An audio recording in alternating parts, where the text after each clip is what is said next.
But are those enough? And then secondly, what exactly is it that can be done now to set the stage for this durable, lasting peace? And in the more near term, the ideas that you put forward for the post-conflict structure of Gaza? Thanks, Matt. Well, first, I think some progress has been made, and I just laid it out, but I was also very clear that much more needs to be done in terms of both protecting civilians and getting humanitarian assistance to them. And we have concrete plans, concrete things that we're working on that would do just that. And as I've said from the start, this is a process, and it's not always flipping a light switch, but we have seen progress. We just need to see more of it, and we need to maximize every effort to prevent Palestinian deaths and to advance the humanitarian assistance that's getting to them. In terms of the longer-term conditions that we need to see to try to get a real foundation for lasting peace and lasting security, because that's the objective for Palestinians and Israelis alike. I think there too, we've made some progress. First, in trying to establish some basic principles that can guide us in that effort, including among them no forcible displacement of Palestinians from Gaza, no use of Gaza as a platform for launching terrorism or other attacks against Israel, no diminution in the territory of Gaza, and a commitment to Palestinian-led governance for Gaza and for the West Bank, and in a unified way. These and some other ideas that we put forward and that others share, I think can start to be the basis for what we need to do. But we've long been committed to two states. That was the announced policy of the administration when we came to office. When we came to office, the conditions certainly didn't look like they were ripe to advance that in the moment.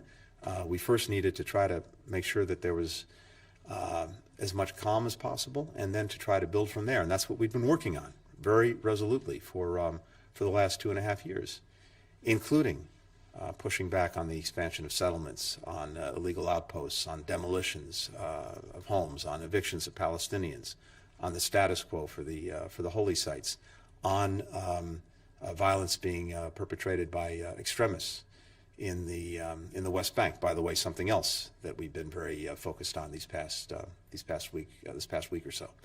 And we were working very much on that. We had important meetings in Aqaba and Sharm el-Sheikh to advance that, even as we were also working on the normalization agenda with Israel and Saudi Arabia, not as a substitute for a Palestinian state, but actually as a way to advance it. But now we've had the events of October 7th, the almost beyond the human imagination horror of October 7th. And I think that only reinforces us in our conviction and our commitment to durable and lasting peace, which again, we see through two states. So we've worked to start to establish some basic understandings, basic principles. A lot of work needs to be done on fleshing all of that out, and then eventually a lot of work's going to need to be done on getting back to the concrete elements of building two states. But as I've said from the outset of this past 9 days, we have to be focused on both at the same time, and we are. Mr. Secretary, what was your message to Minister Jaishankar regarding the crisis and India-Canada relations? What progress did you make in convincing India to restore diplomatic immunity to Canadian diplomats? And if I may, going back to the Middle East, as Israel has moved into a new phase of war, have you seen them take the concrete steps you asked to reduce civilian casualties? What are those concrete steps? And what progress has been made towards increasing humanitarian assistance to the 400, 500 trucks a day that were coming into Gaza before the war began? Thanks, Abby.